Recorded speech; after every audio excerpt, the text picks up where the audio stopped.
আসসালামু আলাইকুম প্রিয় দর্শক ভাই ও বোনেরা, আপনারা কেমন আছেন? আশা করি অনেক ভালো আছেন। আপনাদের দোয়ায় আমি ভালো আছি।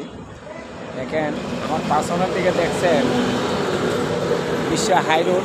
আমি একটি গাছের তলে খাড়াইছি। এই গাছতে আপনারা দর্শকে বলবেন এটা কী গাছ, কমেন্টে আপনারা জানাবেন।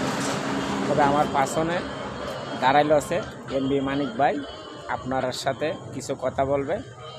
হ্যাঁ যে মানিক ভাই, কিছু কথা বলেন দর্শকের। আসসালামু আলাইকুম এভরিওয়ান, ভাইরা সবাই কেমন আছেন? ইনশাআল্লাহ কমেন্টে জানাবেন। আর আমার যে সাক্ষু ভাই যে মুহূর্তে আছে গাছটার তলে, দেখেন এই গাছটা কিন্তু কম বেশ সবাই চিনতে পারতেছেন। আর আশা করি আপনারা কমেন্টে জানাবেন এই গাছটা কি, আমরা আসলে বুঝতে পারতেছি না গাছটা কি গাছ। এটা এই গাছটার দেখেন আপনারা কিছু ফুল আসছে, এই যে গাছগুলো কত সুন্দর ফুল আসছে দেখেন।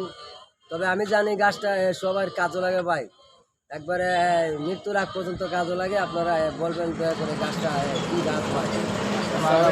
সবাই ভালো থাকে ভাই। আবারও আমি আপনার এই গাছটা চতুর্দিকে ঘুরাইয়া দেখাচ্ছি দর্শকে। সবাই আমাদের এমবি মানিক ভাই বলছে গাছটা সবাই কাজও লাগে। আসলে ভাই আমিও বলছি সবাই কাজও লাগে। তবে আসলে এটি কি গাছ? এই যে অনেক সুন্দর সুন্দর ফুল আছে। এই যে আমি আপনারা ফুলটা দেখাচ্ছি, চতুর্দিকে ঘুরাই ঘুরাই দেখাচ্ছি। সবাই আমরাও জানি গাছটা আসলে একটি কাজের। তবে আমরা আসলে দর্শকের দ্বারে জানতে চাচ্ছি, আমরা কমেন্টে জানাই দিবেন গাছটা কি গাছ হইতে পারে। আসসালামু আলাইকুম, ভালো থাকেন।